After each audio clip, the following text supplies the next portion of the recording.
الحمد لله رب العالمين والصلاة والسلام على رسوله الكريم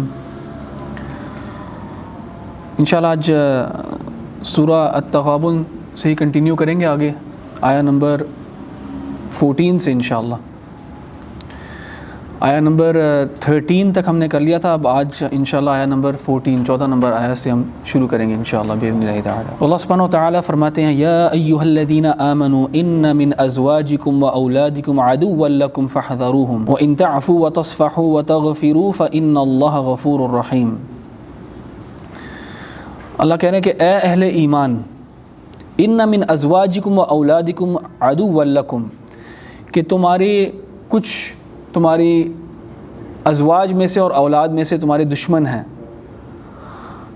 عدو لکم فاحذروہم، تو ان سے بچ کے رہو. Be aware of them, be cautious of them. تو یہ کس قسم کی بات ہے؟ کیونکہ یہ ایٹ فیس ویلیو بہت ایک عجیب سی بات لگتی ہے کہ آپ کی اپنی اولاد اور آپ کا اپنا اسپاؤس جو ہے وہ کیسے آپ کا دشمن ہو سکتا ہے. لیکن اللہ سبحانہ وتعالیٰ نے اس کو اسی طرح بیان کیا ہے کہ اے اہل ایمان، اس چیز کو مد نظر رکھو. Be aware of this fact that from some of you there can be your spouses and children that can be enemies to you. Abdullah ibn Abbas کہتے ہیں کہ یہ جو آیت ہے نا، یہ ان لوگوں کے بارے میں ہے، مثال کے طور پہ جو رسول اللہ صلی اللہ علیہ وسلم کو ہجرت کے بعد جوائن نہیں کر سکے تھے اپنی ازواج کی وجہ سے اور اپنی اولاد کی وجہ سے. So their spouses and their children held them back from joining Allah سبحانہ وتعالیٰ میسنجر. ان کی آپ سمجھے محبت، اولاد کی محبت میں اور اپنی ازواج کی محبت میں وہ پیچھے رہ گئے.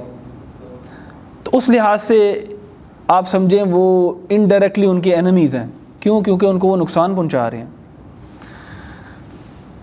اور دوسرا یہاں پہ نا من آیا ہے، ان من ازواجکم. اس کا یہ مطلب نہیں ہے کہ سب جو ہیں، ہر کسی کا اسپاؤس جو ہے اس کا دشمن ہے اور اس کو اسی نظر سے دیکھنا چاہیے. ہر کسی کے لیے جو ہے اس کی اولاد جو ہے اس کی دشمن ہے، اس کو اسی نظر سے دیکھنا چاہیے. ایسے نہیں ہے. لیکن اللہ سبحانہ وتعالیٰ چاہتا ہے کہ اہل ایمان جو ہیں وہ اس چیز کے بارے میں کوگنیسنٹ ہوں، اس چیز کے بارے میں وہ مائنڈ فل ہوں کہ یہ ایک پاسبلٹی ہے جو ہو سکتی ہے کہ آپ کی اولاد جو ہے، آپ کی فیملی جو ہے، وہ آپ کو خیر سے روک سکتی ہے. وہ آپ کو ایسی جگہ پہ لے کے جا سکتی ہے جو آپ کو نقصان پہنچائے. اور ظاہر ہے دشمن ہی نقصان پہنچاتا ہے آپ کو، تو اس لحاظ سے وہ دشمن بھی ہو سکتے ہیں. اور یہ ازواج کا جو لفظ آیا نا ادھر، یہ جنرلی تو میسکولن ہے، ان من ازواجکم یعنی یور وائفز. لیکن عربی کے اندر اسلوب یہ ہے کہ یہ میسکولن جو ہے یہ فیمنن کے لیے بھی یوز ہو سکتا ہے.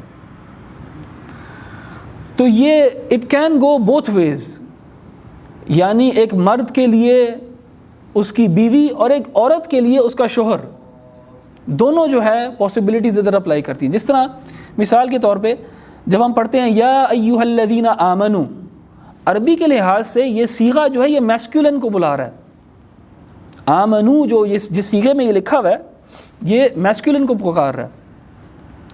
لیکن ہمیں پتہ ہے کہ یہ اسلوب جو ہے انکلوڈ سارے اہل ایمان، مرد اور عورت دونوں.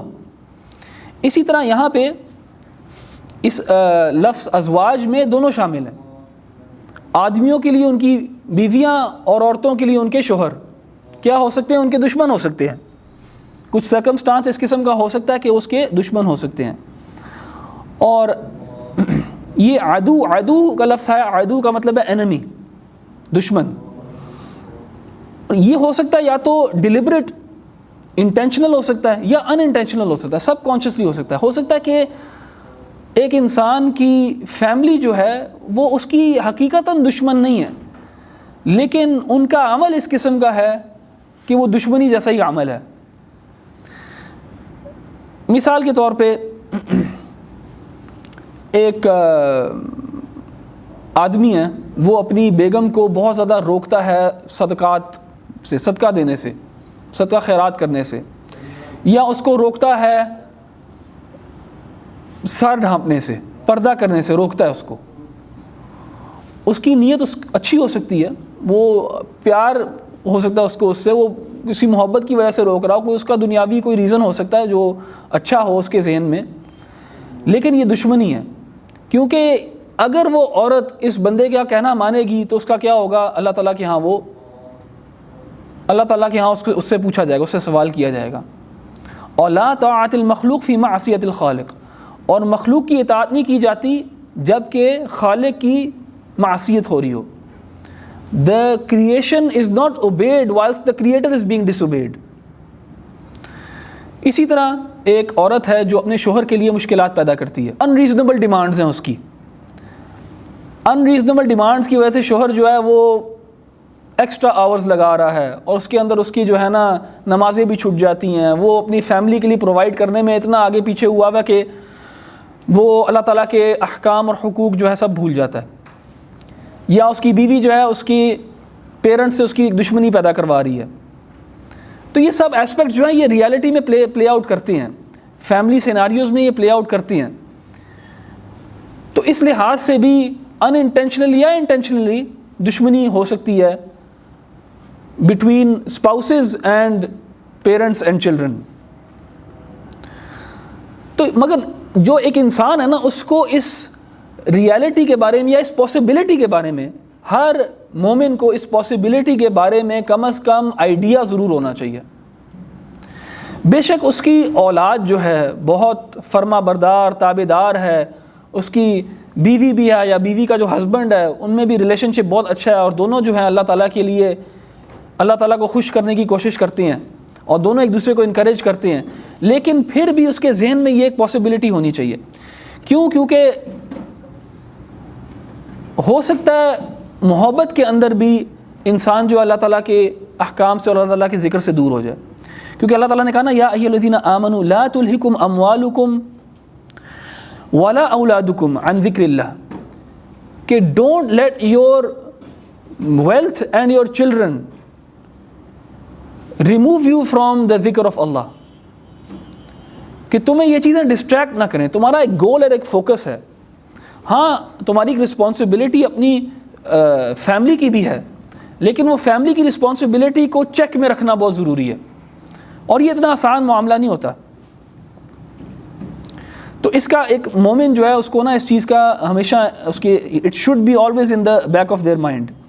تو باٹم لائن یہ ہے کہ your love for your children, your love for your spouse and your love for your wealth should always be kept in check.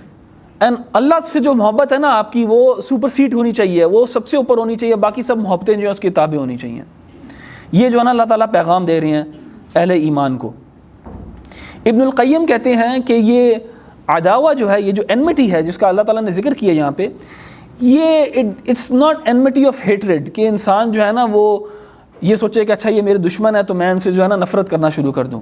اس طرح کی بات نہیں. ابن القیم کہتے ہیں کہ یہ نفرت, یہ عداوت جو ہے یہ نفرت میں ٹرانسلیٹ نہیں ہونا چاہیے, لیکن آپ کی عداوت جو ہے وہ اپنے اسپاؤس یا اولاد سے نہیں ہے, آپ کی عداوت اپنے آپ کی فیلنگ سے ہے. اس محبت سے عداوت کرو, اس محبت سے دشمنی کرو جو اللہ تعالیٰ سے بڑھا دیتی ہے ان کی محبت. So it is not that you have to consider your spouse اور your children enemies, it's that you have to check your own self, کہ تمہاری جو محبت ہے اس سے دشمنی کرو, وہ جو محبت جو تجاوز کر رہی ہے اس سے دشمنی کرو. تو ابن القیم نے اس کو اس طرح ایکسپلین کیا. تو اللہ تعالیٰ کہتے ہیں فاحذروہم, تو ڈر کے رہو, be aware of them, be aware of this fact, اور اپنے ایمان کو بچاؤ اور اپنے اعمال کو بچاؤ. اور یہ نہ ہو کہ تم ایسے امبیلنس میں آ جاؤ محبت کے اندر اولاد سے, مال سے اور اپنی اسپاؤسز سے, کہ تم اللہ تعالیٰ کے ہاں گناہ گار ٹھہراؤ. اب دیکھیں ماشاءاللہ آپ لوگوں میں سے جو ان میرڈ ہیں they don't have to worry about spouses اور children. یہ چیلنج جو ہے ابھی آپ کی زندگی میں شاید نہیں آیا, لیکن it is a challenge that is going to come. And بہت سارے لوگوں کے لیے ایک لیول آف ریلیجوسٹی کو مینٹین کرنا مشکل ہو جاتا ہے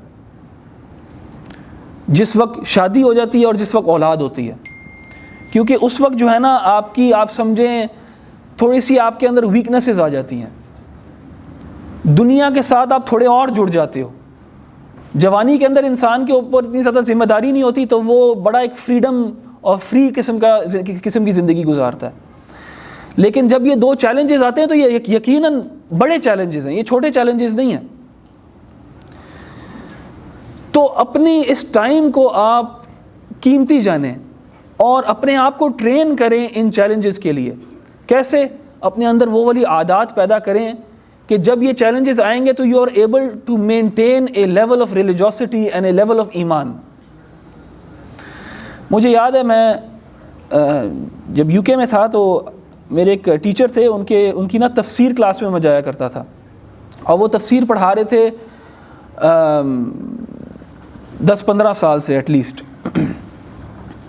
اور مجھے یاد ہے ان کی کلاس میں بیٹھا تھا, جیسے آپ ادھر بیٹھے ہیں اسی طرح میں بھی بیٹھا ہوا تھا کلاس میں. تو انہوں نے نا ایک بات کہی دیٹ اسٹک ود می. انہوں نے کہا کہ میں 15-18 سال سے پڑھا رہا ہوں, اور جو لوگ میرے سامنے ہوتے تھے نا شروع والے دنوں میں, یا 5-8 سال پہلے جو میرے سامنے ہوتے تھے, وہ مجھے اب نظر نہیں آتے. اور ہم جو ان کے سامنے بیٹھے ہوئے تھے, میری عمر اس وقت 24-25 سال تھی, تو ہم ینگسٹرز بیٹھے ہوئے تھے. تو وہ کہہ رہے تھے کدھر گئے وہ لوگ جو آپ کی طرح آتے تھے میری اس کلاس میں, وہ کہاں گئے؟ کہتے وہ بزی ہو گئے زندگی کے ساتھ, ان کی جابز, ان کی فیملیز نے ان کو ٹائم نہیں دیا اس کام کے لیے. انشاءاللہ وہ اور اچھے کام کر رہے ہوں گے, لیکن they weren't able to attend those sessions جو وہ پہلے اٹینڈ کیا کرتے تھے diligently. کیوں؟ ظاہر ہے زندگی کے ساتھ چیلنجز آتے ہیں, مشکلات آتی ہیں, رسپانسبلٹیز آتی ہیں, ٹائم نکالنا اتنا آسان نہیں ہوتا. اس ایج کے اندر ٹائم نکالنا زیادہ آسان ہوتا ہے, جس ایج میں آپ کے ساتھ یہ والی رسپانسبلٹیز نہیں جڑی ہوئی. ہاں ایک یونیورسٹی کی پڑھائی کی ہے جڑی ہوئی رسپانسبلٹی, لیکن ود ٹائم جو ہے رسپانسبلٹیز بڑھتی ہیں, ٹائم کم ہو جاتا ہے انسان کے پاس. تو مجھے یاد ہے وہ یہ بات کہا کرتے تھے, اور میں نے بھی سوچا کہ میں پوری کوشش کروں گا کہ میں نا اس لیول کو برقرار رکھ سکوں, اپنی انگیجمنٹ کو دین کے ساتھ اور پڑھنے اور پڑھانے میں. اور الحمدللہ میں ان اپنے استاد کا آج بھی ریگولر لیکچر اٹینڈ کرتا ہوں. آن لائن ہوتا ہے وہ ہفتے میں 2 دن, تو میں ابھی بھی الحمدللہ کرتا ہوں اٹینڈ. تو وہ میں کہہ رہا ہوں کہ نا یہ ٹائم کو نا آپ غنیمت جانیں. جیسے رسول اللہ صلی اللہ علیہ وسلم نے کہا نا اغتنم خمسا قبل خمس, take care of 5 things before 5 things happen to them. ان میں سے آپ صلی اللہ علیہ وسلم نے کہا وشبابک قبل حرمک, ٹیک کیئر آف یور یوتھفلنس, اپنی جوانی کو غنیمت جانو اس سے پہلے کہ تم بوڑھے ہو جاؤ اور تمہارے پاس وہ والی انرجی نہ ہو. تو اسی طرح اس سے پہلے کہ یہ چیلنجز آئیں, انسان اپنے آپ کے اندر انکلکیٹ کرتا ہے ایسی اچھی عادات اور عادتیں, ایسی اچھی عادتیں جو اس کو اللہ تعالیٰ کی عبادت پہ راغب کریں. اسی طرح ایک انسان مثال کے طور پہ ایک فیملی کا سربراہ ہے, ایک آدمی ہے, وہ اپنی رسپانسبلٹی سے دور ہو جاتا ہے. اس کی ایک رسپانسبلٹی اپنی بیوی کی, اس کی رسپانسبلٹی ہے, اور اس کے بچوں کی رسپانسبلٹی ہے اس کے اوپر, اس کی فیملی کی ایک رسپانسبلٹی ہے کہ اس نے ان کے لیے پرووائڈ کرنا ہے. اور یہ آدمی جو ہے یہ ٹائز کٹ کر دیتا ہے اپنے, یا یہ وہ رسپانسبلٹی کو پورا نہیں کرتا, تو اس کے بیوی بچے جو ہے نا اس کے دشمن ہوں گے آخرت والے دن. کیوں؟ کیونکہ وہ کمپلین کریں گے اس کے بارے میں کہ اس نے ہمارا حق نہیں ادا کیا. تو the flip side of the coin is also true. یعنی بہت زیادہ محبت کرنا اور اللہ تعالیٰ کو بھول جانا, اور اتنا کٹ جانا کہ ان کے حقوق نہ ادا کرنا, بہت کیسز کے اندر یہ آپ کے دشمن ہوں گے آخرت والے دن. کیونکہ پہلے کیس کے اندر آپ نے اپنی محبت کے اندر اللہ تعالیٰ کے قوانین توڑ دیے, یا اللہ تعالیٰ کو بھول گئے, اور دوسرے کیس کے اندر آپ نے جو اللہ تعالیٰ نے کہا تھا کہ آپ کی ذمہ داری ہے, آپ نے اس کا خیال نہیں رکھا. ہمیں ایک بیلنس کو مینٹین کرنا چاہیے, اور یقین کریں اتنا آسان نہیں ہے جتنا سننے میں لگتا ہے, کہ آپ کے اندر محبت بھی ہو اور آپ ان کی رسپانسبلٹیز بھی پوری کریں اور ساتھ ساتھ اپنے دین کا تقاضا بھی پورا کریں.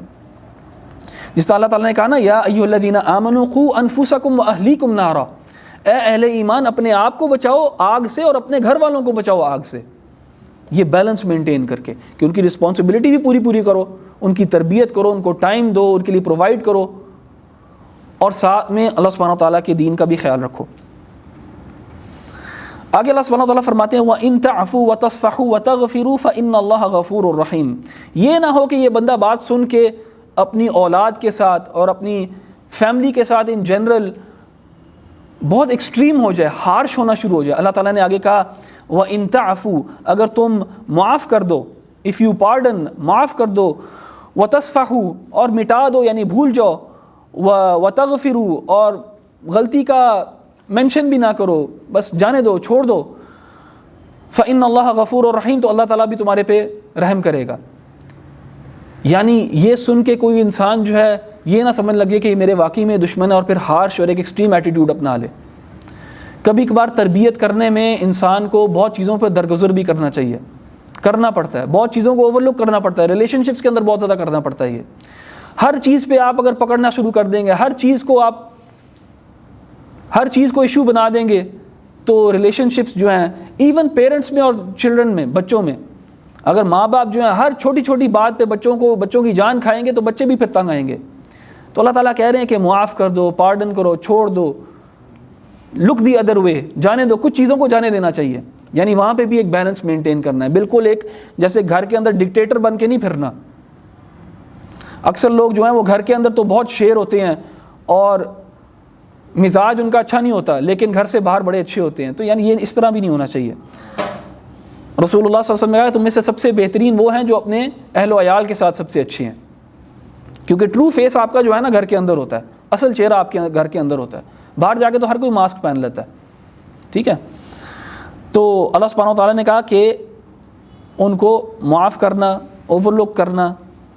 فَإِنَّ اللَّهَ غَفُورٌ رَحِيمٌ, کیا تم نہیں چاہتے, کیا ہم نہیں چاہتے کہ اللہ تعالیٰ ہمیں بھی معاف کرے ہماری غلطیوں پہ. اللہ تعالیٰ ہر غلطی پہ تو نہیں پکڑتا ہمیں بھی اپرچونٹی دیتا ہے کہ ہم اپنی غلطیوں کی اصلاح کر لیں اور توبہ کر لیں. تو ہمیں بھی چاہیے لوگوں کو وہ چانس دیں. اگلی آیت میں اللہ سبحانہ و تعالیٰ فرماتے ہیں انما اموالکم واولادکم فتنہ واللہ عندہ اجر عظیم, کہ بے شک تمہارے اموال یعنی یور ویلتھ, و اولادکم, اور تمہاری اولاد فتنہ ہے, واللہ عندہ اجر عظیم, اور اللہ تعالیٰ کے ہاں اجر عظیم ہے, ایک بڑا اجر ہے. اس آیت میں بھی آپ دیکھیں دو چیزیں مینشنڈ ہیں, اموالکم و اولادکم, تمہارے اموال اور تمہاری اولاد. اولاد دوسری دفعہ مینشنڈ ہے کیونکہ اولاد کی جو کشش ہے وہ بہت سٹرونگ ہے, بہت زیادہ سٹرونگ ہے. اور اموال کی بھی اسی طرح ہے, مال و دولت کی. آپ دیکھیں گے آدمیوں کی سب سے بڑی ویکنس جو ہے نا وہ یہی دو چیزیں ہوتی ہیں, جس کی وجہ سے اکثر لوگ جو ہیں وہ غلط کام بھی کرتے ہیں. رسول اللہ صلی اللہ علیہ وسلم ایک دفعہ خطبہ دے رہے تھے اور ان کے خطبے کے دوران ان کے سامنے حسن اور حسین رضی اللہ عنہما تھے اور وہ کھیل رہے تھے. تو رسول اللہ صلی اللہ علیہ وسلم اترتے ہیں ممبر سے اور جا کے دونوں کو اپنی گود میں لے لیتے ہیں اور پھر یہ آیت پڑھتے ہیں انما اموالکم و اولادکم فتنہ, کہ بے شک اموال اور اولاد جو ہے نا یہ فتنہ ہے. یعنی رسول اللہ صلی اللہ علیہ وسلم couldn't resist, جب آپ صلی اللہ علیہ وسلم خطبہ دے رہے تھے تو اپنے بچوں کو آگے دیکھا کھیلتے ہوئے, حسن اور حسین کو رضی اللہ عنہما, تو جا کے ان کو پکڑ لیا, ان کو اٹھا لیا. تو انسان کا دل جو ہے وہ تو نرم ہوتا ہے اپنی اولاد کے لیے. تو پھر رسول اللہ صلی اللہ علیہ وسلم نے یہ آیت کا حصہ پڑھا. میرے لیے پرسنلی میرے لیے بھی یہ آپ سمجھیں بہت بڑی ویکنس ہے, جس کا میں نے کبھی آپ سمجھیں وہ میں نے پرسیو نہیں کیا تھا میرے لیے یہ چیز ویکنس ہوگی. یعنی الحمدللہ when I was growing up میرے لیے اتنا کوئی یہ فتنہ نہیں تھا, زیادہ چیزوں میں اتنا زیادہ ڈسٹریکٹ نہیں ہوتا تھا. لیکن بچے جو ہیں نا میرے, وہ واقعی میں مجھے جو ہے نا وہ یعنی ان کے اندر پوٹینشیل ہے کہ مجھے اللہ تعالیٰ سے دور کر دیں. تو اللہ تعالیٰ سے نا دعا مانگنی چاہیے ہمیشہ اپنی اولاد کے لیے اور خاص طور پہ اپنے لیے, کہ ہم ان کی تربیت کر سکیں اور ہم ان کو ایک وہ جسے کہتے ہیں نا ایکویلیبریم مینٹین کر سکیں ان کے ساتھ, کہ ان کے فیوچر کے لیے, ان کے مستقبل کے لیے اتنے پریشان نہ ہوں کہ ہم دین کے معاملے میں کمزور ہو جائیں یا پھر اپنے کاروبار میں کمپرومائز کرنے لگ جائیں. اکثر لوگ جو ہیں وہ کاروبار میں اگر کوئی حرام کا عنصر آتا ہے ان کا تو انہی چیزوں کی وجہ سے ہوتا ہے کہ میں نے اپنی اولاد کے لیے ایک اسٹیٹس سمبل, ایک اسٹیٹس کو مینٹین کرنا ہے, میں نے اس اسکول میں ڈالنا ہے, میں نے یہ چیزیں کرنی ہیں, وہ اپنے اوپر ایک بوجھ ڈالتے ہیں پھر. اور دیکھیں اللہ تعالیٰ نے اس آیت میں نا مال کو اور اولاد کو کیا کہا ہے, فتنہ. اور یوزلی ہم فتنہ ایسوسیٹ کرتے ہیں نگیٹیوٹی کے ساتھ کہ ایک نیگیٹو ورڈ ہے, لیکن جیسے اللہ سبحانہ وتعالیٰ نے قرآن میں کہا نا وَنَبْلُوكُمْ بِالشَّرِّ وَالْخَيْرِ فِتْنَةً، کہ ہم تمہیں آزمائیں گے، یقیناً آزمائیں گے تم سب کو خیر کے فتنے سے اور شر کے فتنے سے. سو فتنہ کسی خیر کی چیز میں بھی فتنہ ہو سکتا ہے. کسی چیز میں اگر فتنہ ہے اس کا یہ مطلب نہیں ہے وہ فی نفسہ و فی ذاتہ جو ہے وہ شر ہے یا ایول ہے. مال اور اولاد اچھی چیز ہے اور ان کے اندر نگیٹیوٹی جنرلی نہیں ہے. اولاد تو یعنی خاص طور پہ چھوٹے بچے تو بہت ہی یعنی پیور ہوتے ہیں، ان کے اندر تو کوئی وہ آپ سمجھیں شر کا عنصر نہیں ہوتا اس قسم کا. تو فتنہ جو ہے کسی خیر کی چیز کے لیے بھی یوز کیا جا سکتا ہے. اور جو مال کا فتنہ ہے وہ کیا ہے؟ الہاکم التکاثر حتی زرتم المقابر، کہ انسان جو ہے نا اکٹھے کرنے میں لگا رہے، بس سارا وقت وہ نمبرز دیکھتا رہے وہ اوپر جا رہے ہیں کہ نہیں. اور یقین کریں کچھ لوگوں کی پوری زندگی جو ہے وہ یہی ہوتی ہے کہ بس میں اکٹھا کرتا رہوں حتی زرتم المقابر، جب تک کہ قبر تک نہیں پہنچ جاتے. یہ ایک ریالٹی ہے، خاص طور پہ اس کیپٹلسٹ نظام کے اندر جہاں پہ نئی سے نئی گاڑی آتی جاتی ہے. وہ گاڑی بھی اس قسم کی بناتے ہیں کہ 3 سال بعد آپ خود کہتے ہو یار اس کو چینج کرنا پڑے گا، یا فون اس قسم کا بنتا ہے تاکہ آپ جو ہے نا اس تکاثر کے اندر اس اکٹھے کرنے میں آپ جو اس ریٹ ریس میں جہاں بھاگتے رہیں آپ اور میں. اور اس طرح کے لوگ جو پھر بہت زیادہ یہ کام کرتے ہیں وہ پھر بہت زیادہ خیر سے محروم ہو جاتے ہیں، خاص طور پہ دین کے معاملے میں. رسول اللہ صلی اللہ علیہ وسلم نے کہا نا تعیس عبد الدینار و عبد الدرہم، کہ جو درہم اور دینار کا جو غلام ہے وہ تباہ ہو گیا. کون ہے یہ بندہ؟ یہ وہی بندہ جو 9 to 5 بس سارا وقت اپنے اکاؤنٹس کو دیکھ رہا ہے، سارا وقت اپنی جو ہے نا پے سلپس کو دیکھ رہا ہے، سارا وقت یہی سوچ رہا ہے کہ میں پیسے زیادہ کیسے بناؤں. اور پیسے بنانا کوئی غلط چیز نہیں ہے، اس میں کوئی بری بات نہیں ہے، لیکن اس کو اپنا بالکل اسی کو اپنا گول بنا لینا اور باقی سب گولز کو بھول جانا، یہ پرابلم ہے. اینڈ اگین یہ جو ہے نا اسٹوڈنٹ لائف میں اتنا محسوس نہیں ہوتا، جب انسان کے اوپر رسپانسبلٹیز آتی ہیں تو یہ پریشانیاں آتی ہیں ساتھ. اور اولاد جو ہے وہ کیسے فتنہ ہے؟ دیکھیں رسول اللہ صلی اللہ علیہ وسلم نے ہمیں بتایا کہ کلو مولود یولد علی الفطرہ، کہ ہر جو بچہ ہے وہ فطرت پہ پیدا ہوتا ہے. اس کے بعد کیا کہا؟ فَأَبَوَاهُ يُهَوِّدَانِهِ أَوْ يُنَصِّرَانِهِ أَوْ يُمَجِّسَانِهِ، پھر اس کے پیرنٹس جو ہے وہ فرسٹ مدرسہ ہے بچے کا، پہلا اسکول جو ہے نا جس میں وہ جاتا ہے اس کی ماں کی گود ہے اور اس کا باپ ہے، وہ پہلا اسکول ہے بچے کے لیے. تو رسول اللہ صلی اللہ علیہ وسلم نے کہا کہ اللہ تعالیٰ نے تو سب کو فطرت کے اوپر پیدا کیا ہے، لیکن ان کے جو ماں باپ ہیں، جو ان کا فرسٹ انوائرمنٹ ہے، وہ ان کو جو ہے نا ادھر ادھر لے کے جاتا ہے. پھر تو ماں باپ کے اوپر ایک ذمہ داری ہے. فتنہ کیسا ہے؟ اولاد کیسے فتنہ ہے؟ اولاد کیسے ایک ٹیسٹ ہے کہ کیا آپ اپنی اولاد کی پرورش اس طرح کرو گے جس طرح اللہ سبحانہ وتعالیٰ نے کہا ہے؟ کیا ان کو ایمان والا بناؤ گے، اللہ والا بناؤ گے کہ نہیں بناؤ گے؟ تو یہ ایک ٹیسٹ ہے اللہ تعالیٰ جس اولاد کے ذریعے اللہ تعالیٰ ٹیسٹ کرتا ہے، اور مال کے ذریعے. مال کس سورس سے کمایا گیا ہے اور کہاں خرچہ ہے، اور اسی طرح اولاد کے اوپر آپ نے کیا خرچہ اور کیا ان کو تربیت دی ہے. تو یہ چیزیں نا ان چیک رکھنی چاہیے ہمیں ہمیشہ. جیسے دیکھیں ہمارے ملک کے بھی حالات جیسے خراب ہوتے جا رہے ہیں نا، یہ چیزیں یہ ریالٹیز زیادہ مشکل ہوتی جا رہی ہیں. بہت سے لوگ ہیں جو بہت سٹرگل کر رہے ہیں مہنگائی کی وجہ سے، اور پھر آپ کو پتہ ہے ان چیزوں کی وجہ سے کرائم ریٹس بھی بڑھتے ہیں. کیوں بڑھتے ہیں؟ کیونکہ لوگ they can't make ends meet, یا ہیوز اینڈ ہیو ناٹس کی سوسائٹی بنتی جا رہی ہے. امیر تر ہوتا جا رہا ہے، غریب تر ہوتا جا رہا ہے. اور پھر وہ ظاہر ہے وہ اس قسم کا جب ایک ڈائیکوٹمی ڈیولپ ہو جاتی ہے، اتنا ڈفرینس جب ڈیولپ ہو جاتا ہے، جو نیچے والے ہیں وہ پھر اوپر والوں کو دیکھتے ہیں اور سوچتے ہیں کہ یار ہم پوری ایڑی چوٹی کا زور لگا کے ہم اس طرح بننا چاہتے ہیں، اور پھر غلط کام ہوتے ہیں، حرام کھایا جاتا ہے. اس کے بعد ہمیں ہمارا دین یہ بھی بتاتا ہے کہ اولاد میں اور مال میں ایمینس بینیفٹ بھی ہے، بہت خیر بھی ہے، اور اس چیز کو اللہ تعالیٰ سے اس خیر کو مانگنا بھی چاہیے. مال مانگنے میں، اولاد مانگنے میں کوئی حرج نہیں ہے، بلکہ رسول اللہ صلی اللہ علیہ وسلم نے کہا کہ 2 قسم کے لوگ ہیں جن کو انوی کیا جا سکتا ہے، جن کے اوپر رشک کیا جا سکتا ہے، جن سے آپ تھوڑی بہت جو پازیٹیو قسم کی جیلسی ہے وہ والی فیلنگز لے کے آ سکتے ہو. کس قسم کے وہ 2 لوگ ہیں؟ کیا ان کی کوالٹیز ہیں؟ ایک وہ جس کو اللہ تعالیٰ نے علم سے نوازا اور اس نے اپنے علم کو آگے پہنچایا، وہ اپنی اولاد کے ذریعے بھی پہنچا سکتا ہے آگے علم. اللہ تعالیٰ نے اس کو علم سے نوازا، اس نے اپنی اولاد کو سکھایا، پڑھایا اور اپنی اولاد کو اپنے لیے صدقہ جاریہ بنایا۔ دوسرا کون ہے؟ دوسرا کون انسان ہے؟ دوسری کون سی کوالٹی ہے؟ وہ جس کو اللہ تعالیٰ نے بہت زیادہ مال سے نوازا اور وہ پھر اپنا مال خرچتا ہے اللہ تعالیٰ کی راہ میں۔ تو یہ مال اور اولاد جو ہے یہ اس میں خیر بھی بہت ہے، لیکن ڈپینڈ کرتا ہے کہ آپ اور میں اس کو کیسے یوز کرتے ہیں۔ اینڈ میں نے کہا نا یہ بیلنس مشکل ہے۔ یہ مشکل اس لیے ہے کیونکہ اللہ تعالیٰ نے یہ لو جو ہے انسان کے دل کے اندر یہ نیچرل ہے، اولاد سے محبت اور مال سے محبت نیچرل ہے۔ اللہ تعالیٰ قرآن میں کہتے ہیں سورہ آل عمران میں زُيِّنَ لِلنَّاسِ حُبُّ الشَّهَوَاتِ مِنَ النِّسَاءِ وَالْبَنِينَ وَالْقَنَاطِيرِ الْمُقَنطَرَةِ مِنَ الذَّهَبِ وَالْفِضَّةِ إِلَى آخِرِ الْآيَةِ، کہ اللہ تعالیٰ نے انسانوں کے دلوں میں مزین کر دی ہے یہ محبت، مال کی محبت، والبنون اولاد کی محبت۔ تو یہ نیچرل ہے، یہ محبت ہونا نیچرل ہے، لیکن اس نیچرل محبت کو ان چیک رکھنا جو ہے نا یہ آیات ہمیں یہ بتا رہی ہیں کہ اس کو ان چیک رکھنا ہے، یہ تمہارے لیے ہلاکت کا باعث بھی بن سکتی ہیں۔ واللہ عندہ اجر عظیم، اور اللہ تعالیٰ کے ہاں جو ہے نا اجر عظیم ہے۔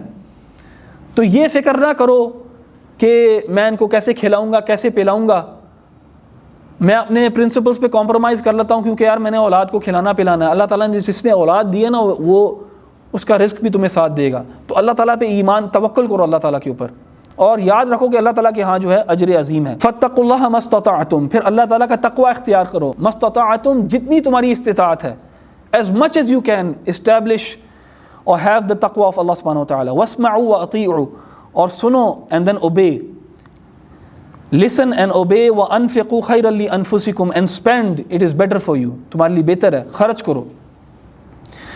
فاتقوا اللہ ما استطعتم، try your best، اللہ تعالیٰ کا تقوی اختیار کرو۔ کتنا اختیار کریں اللہ تعالیٰ کا تقوی؟ کوئی اپر لمٹ نہیں ہے، جتنا بھی کر سکتے ہو try your best۔ اور یہ بڑا ایک امپورٹنٹ پرنسپل ہے ہمارے ریلیجن کے اندر، فاتقوا اللہ ما استطعتم۔ اور اس سے ہمیں پتہ لگتا ہے کہ اللہ سبحانہ و تعالیٰ جو ہے نا وہ ایفرٹس کو ریوارڈ کرتا ہے more so than the results۔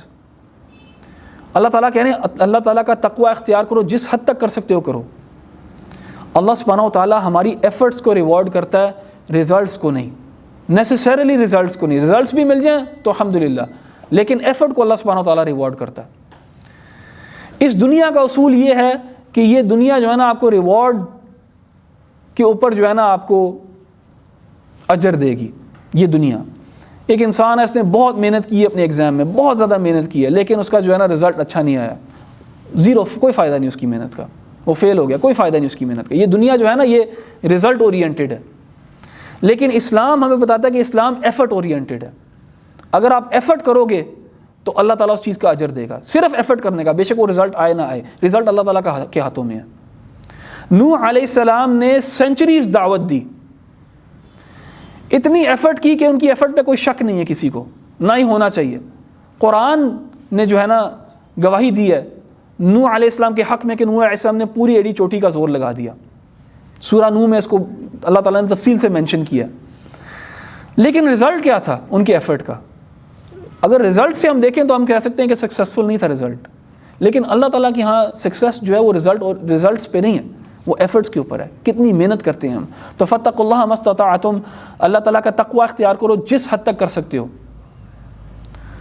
اب اس کا یہ مطلب نہیں ہے کہ کوئی یہ کہے کہ اللہ تعالیٰ نے 5 وقت نماز کرنے کو کہا ہے، حکم دیا ہے، لیکن میری استطاعت نہیں ہے 5 وقت نماز پڑھنا، تو میں اللہ تعالیٰ کا اتنا تقوی اختیار کروں گا جتنی میری استطاعت ہے، تو میری استطاعت تو 3 وقت نماز پڑھنا ہے۔ ایسے نہیں ہے، کیونکہ اللہ سبحانہ و تعالیٰ نے ہمیں بتایا کہ لا یکلف اللہ نفسا الا وسعها، کہ اللہ تعالیٰ کسی انسان کو اس کی استطاعت سے زیادہ برڈن نہیں کرتا۔ جو فرائض دین ہے اس سے اللہ تعالیٰ نے برڈن کیا سب مسلمانوں کو۔ اس کا مطلب ہے سب مسلمان جو ہے نا کم از کم فرائض پہ پورا اتر سکتے ہیں، فرائض پہ سب مسلمان پورا اتر سکتے ہیں۔ اس سے اوپر جو ہے پھر فاتقوا اللہ ما استطعتم، تہجد جو پڑھ سکتا ہے پڑھنے کی کوشش کرے، جو زیادہ صدقہ دے سکتا ہے وہ پڑھنے کی کوشش کرے۔ صدقہ اور زکوٰۃ دونوں فرض ہیں، ہاں اس سے اوپر اگر کسی نے کرنا ہے تو وہ اس کی استطاعت کے اوپر ہے، لیکن فرض جو ہے وہ ہر انسان کی استطاعت کے اوپر، ہر مسلمان کی استطاعت کے اندر ہے، فرض وہ بیر منیمم ہے۔ رسول اللہ صلی اللہ علیہ وسلم کی ایک حدیث ہے جس میں آپ صلی اللہ علیہ وسلم فرماتے ہیں کہ جس چیز سے میں تمہیں روکوں اس سے رک جاؤ، جس چیز سے میں تمہیں روکوں اس سے رک جاؤ. وَإِذَا أَمَرْتُكُمْ بِأَمْرٍ فَأْتُوا مِنْهُ مَا اسْتَطَعْتُمْ، مگر جس چیز کا میں تمہیں حکم دوں تو اس کو بجا لاؤ جس حد تک تم کر سکتے ہو اپنی استطاعت کے مطابق. جو رسول اللہ صلی اللہ علیہ وسلم نے ہمیں جو آپ سمجھے جو ایک ایگزامپلری ایگزامپل ہمارے سامنے رکھا ہے، اس کے بارے میں رسول اللہ صلی اللہ علیہ وسلم کہہ رہے ہیں کہ اس میں پوری اپنی کوشش کرو جس حد تک تم کر سکتے ہو. جس حد تک تم کر سکتے ہو وہ ہر انڈیویجول کے لیے فرق ہے. لیکن جس چیز سے میں نے روک دیا، جس چیز کو حرام ٹھہرایا گیا، اس سے بچنا ہے، اس کے بارے میں رسول اللہ صلی اللہ علیہ وسلم نے استطاعت کی بات نہیں کی. ٹھیک ہے. ابن عمر رضی اللہ عنہ کہتے ہیں کہ جب ہم رسول اللہ صلی اللہ علیہ وسلم کے ہاتھ پہ بیعت لیتے تھے، when we used to pledge the allegiance with رسول اللہ صلی اللہ علیہ وسلم، تو ہم کہتے تھے کہ علی السمع والطاعہ، ہیئرنگ اینڈ اوبیئنگ کے اوپر، کہ ہم آپ صلی اللہ علیہ وسلم آپ کی ہم سب باتیں سنیں گے بھی اور مانیں گے بھی پوری. رسول اللہ صلی اللہ علیہ وسلم خود آگے سے ایڈ کرتے تھے فی ما استطعتم، جس حد تک تم کر سکتے ہو. اور دیکھیں یہ بڑا اس میں خیر ہے کہ اپر لمٹ کے معاملے میں نا اسلام نے اس کو ایک سبجیکٹو لیول پہ رکھا ہے کہ ہر کسی کی استطاعت جو ہے نا وہ سبجیکٹو ہے. ہاں بیر منیمم فرائض کے لحاظ سے وہ ہم سب سے ایک ایکسپیکٹیشن ہے، لیکن اوپر کس نے کتنا جانا ہے اس کی استطاعت کے مطابق ہے، اور اللہ تعالیٰ بہتر جانتا ہے کس کی کیا استطاعت ہے. الحمدللہ. واسمعوا وَأَطِيعُوا وَأَنفِقُوا خَيْرًا لِأَنفُسِكُمْ، 3 کمانڈز اللہ تعالیٰ نے دیے ہیں یہاں پہ کہ لسن، اوبے اینڈ دین اسپینڈ. سنو پھر عمل کرو اور پھر انفاق یعنی خرچ کرو اللہ تعالیٰ کی راہ میں. دیکھیں جب تک انسان سنے گا نہیں تب تک وہ عمل نہیں کر سکتا. اور یہاں پہ ایک امپلائڈ ہے کہ نالج کو سیکھ کرو. سننے سے کیا مراد ہے؟ کیا سنو؟ اللہ تعالیٰ کی بات سنو، رسول اللہ صلی اللہ علیہ وسلم کی بات سنو. تو سیک نالج. جب تک آپ سنو گے نہیں آپ کو پتہ ہی نہیں ہوگا کیا کہا گیا، آپ سے کیا مطالبہ ہے، what is expected of you, we will not know. اس کے بعد جب سن لیا تو اس پہ پھر عمل کرو، اوبے. وَأَنفِقُوا خَيْرًا لِأَنفُسِكُمْ، اور پھر خرچ کرو. کیا خرچ کرو؟ سب کچھ خرچ کر دو. پرائمرلی تو مال خرچ کرو، لیکن اپنے آپ کو بھی خرچ کر دو، یہ تمہارے لیے بہتر ہے. اللہ تعالیٰ بتا رہے ہیں ہمیں کس کے لیے بہتر ہے، آپ کے لیے اور میرے لیے بہتر ہے. وَلَا تَكُونُوا كَالَّذِينَ قَالُوا سَمِعْنَا وَهُمْ لَا يَسْمَعُونَ، ان لوگوں کی طرح نہ بننا جو کہتے ہیں کہ ہم نے سنا مگر انہوں نے سنا نہیں ہوتا. ان کے کانوں میں تو اللہ تعالیٰ کی بات جاتی ہے لیکن عمل نہیں کرتے، وہ کان تک ہی رہتی ہے بات. وَلَهُمْ آذَانٌ لَا يَسْمَعُونَ بِهَا، ان کے کان ہیں لیکن ان کانوں سے سنتے نہیں ہیں. کیا مراد ہے؟ کان ہے لیکن کانوں سے سنتے نہیں ہیں. گدھے کے بھی کان ہوتے ہیں، گدھا بھی سن سکتا ہے آپ کی آواز مگر بس وہ سن نہیں سکتا ہے، سمجھ اس کو نہیں آتی، وہ کانوں سے کہیں جاتی نہیں اس کے بعد. تو اسی لیے اللہ تعالیٰ کہتے ہیں کچھ لوگ بھی ایسے ہیں جو بات سنتے ضرور ہیں، ان کے کانوں تک بات پہنچتی بھی ہے لیکن اس سے آگے نہیں جاتی کیونکہ عمل نہیں ہوتا. تو یہاں پہ اللہ تعالیٰ نے کہا ہے کہ نہ صرف سنو لیکن حکم بجا لاؤ، اوبے، عمل کرو اس کے اوپر اور پھر خرچ کرو. وَمَن يُوقَ شُحَّ نَفْسِهِ فَأُولَٰئِكَ هُمُ الْمُفْلِحُونَ، and whoever is protected from the stinginess of his soul، جو بھی شح سے بچ گیا، فَأُولَٰئِكَ هُمُ الْمُفْلِحُونَ، تو وہی ہیں جو فلاح پانے والے، وہی ہیں سکسیسفل ہیں. تو یہ شح کیا ہے؟ شح وَمَن يُوقَ شُحَّ نَفْسِهِ، شح جو ہے وہ ایک انٹینس فیلنگ ہے، ایک انٹینس فیلنگ ہے ایک انسان کے اندر جو اس کو روکتی ہے خرچ کرنے سے، جو اس کے اوپر حق ہے خرچ کرنا اس سے اس کو روکتی ہے. یعنی ایکسٹریم لیول آف بخل ہے، ایکسٹریم لیول آف سٹنجینس ہے، ایکسٹریم لیول آف مائزرلینس ہے. شح ہے کہ آپ کو دینے کا آپ کو بالکل دل نہیں کرتا، وہ چیز بھی جو آپ کے اوپر فرض ہے دینا وہ بھی آپ سوچتے ہو یا کسی نہ کسی طرح میں نکل جاؤں ادھر سے، اور وہ فیلنگ کہ جو آپ کے پاس نہیں ہے وہ آپ کو مل جائے. تو ایکسٹریم لیول آف گریڈ ہے اس کے اندر، دینا بالکل نہیں چاہتا، لینا سب کچھ چاہتا ہے. جو چیز اس کے اوپر حق بھی ہے دینا وہ بھی نہیں دینا چاہتا. مثال کے طور پہ اس نے کوئی چیز خریدی ہے تو اس کا دل ہے کہ یار پیسے دینے نہ پڑیں. اس کے اوپر اگر کوئی بیر منیمم جیسے زکوٰۃ ڈیو ہے وہ بھی اس سے بچنا چاہتا ہے.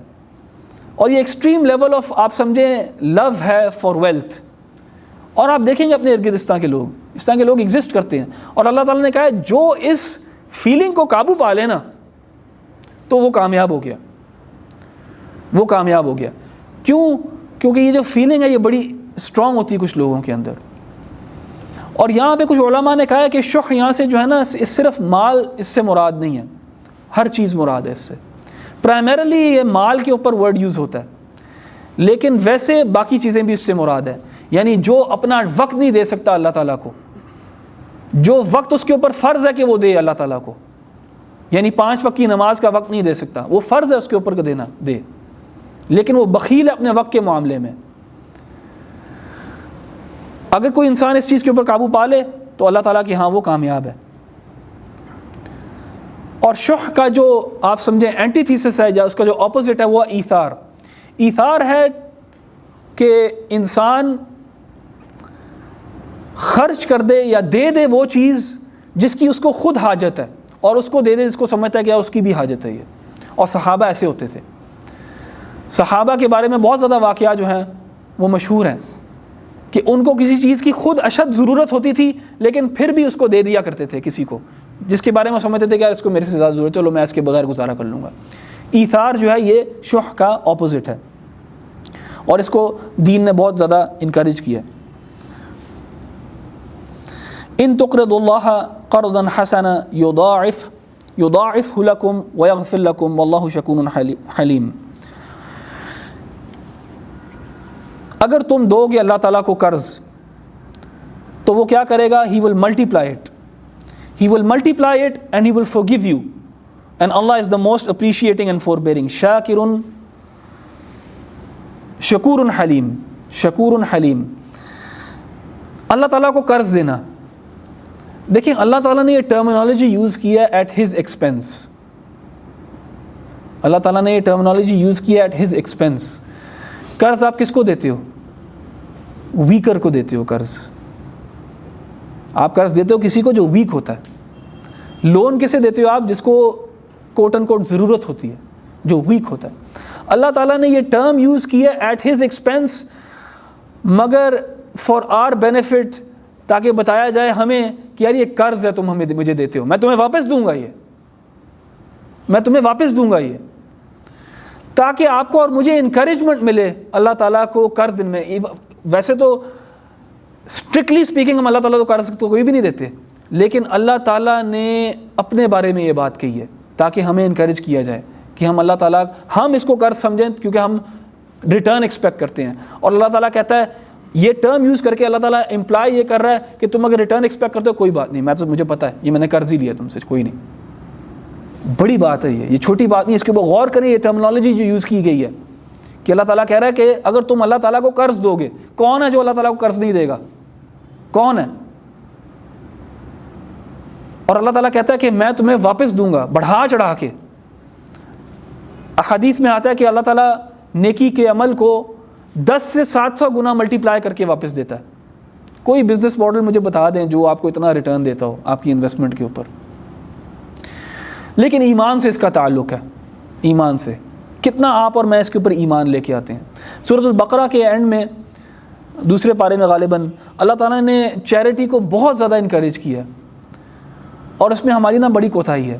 آپ دیکھ سکتے ہیں یہ جو پورشن ہم پڑھ رہے ہیں اس کے اندر اللہ سبحانہ و تعالیٰ جو ہے نا وہ ہمارے جو دل کے ساتھ چیزیں جو جڑی ہوئی ہیں نا ان کو اللہ تعالیٰ چاہ رہا ہے کہ ہم کمزور کریں اپنی اٹیچمنٹس کو, مال کے ساتھ, اولاد کے ساتھ, ازواج کے ساتھ, ان اٹیچمنٹس کو کمزور کریں تاکہ ان میں سے ہی ہم اللہ تعالیٰ کے لیے دے سکیں, اپنی اولاد میں سے اللہ تعالیٰ کے لیے دے سکیں, اپنے مال میں اپنے مال میں سے اللہ تعالیٰ کے لیے دے سکیں. یہ اٹیچمنٹس کم کرنی چاہیے ہمیں. لیکن انفارچونیٹلی جس انوائرمنٹ میں ہم رہ رہے ہیں, جس دنیا میں ہم رہ رہے ہیں, جس ٹائم میں ہم رہ رہے ہیں, آپ کو ہر جگہ سے بمبارڈ کیا جاتا ہے کہ یار ان اٹیچمنٹس کو زیادہ کرو, زیادہ کرو, تم نے یہ بھی لینا ہے, یہ خرچہ بھی ہے, یہ مہنگائی ہے, یہ ایسے ہے, یہ ویسے ہے. بہت انفارچونیٹ ٹائمز ہیں یہ اس لحاظ سے کہ مجبور کیا جاتا ہے انسان کو کہ اس کا دل جو ہے نا اس کو مردار کر دیا جائے یہ مٹیریلزم سے جوڑ کے. حالانکہ اللہ تعالیٰ جو ہے نا وہ انکریج کر رہا ہے کہ اللہ تعالیٰ کو قرض دو تم. تو ہمیں کوشش کرنی چاہیے کہ یہ جو ہماری جو اٹیچمنٹس ہیں نا، ان کو کسی نہ کسی طرح ہم ان کو پرسپیکٹیو میں لے کے آئیں اور ایک بیلنس مینٹین کرنے کی کوشش کریں.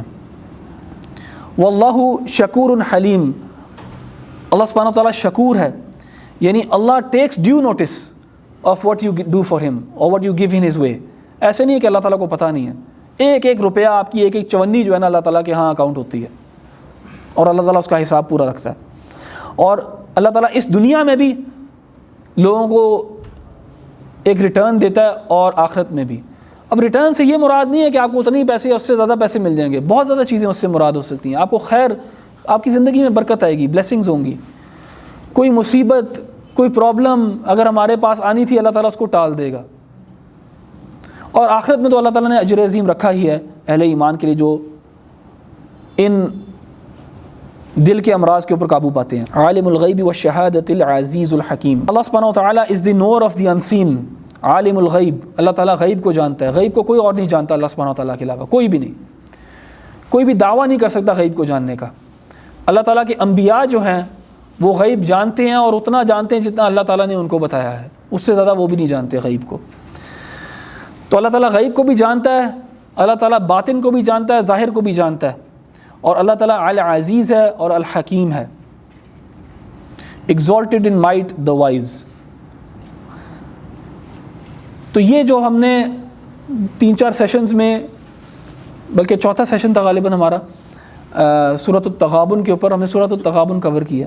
اور اس سورہ کے اندر اللہ سبحانہ و تعالیٰ نے بیسکس آف ایمان ڈسکس کی ہیں، اور پھر ہمارے یہ اینڈ والے سیکشن کے اندر وہ چیز جو انسان کے دل کو کمزور کر دیتی ہے ان کے بارے میں اللہ تعالیٰ نے ڈسکس کیا.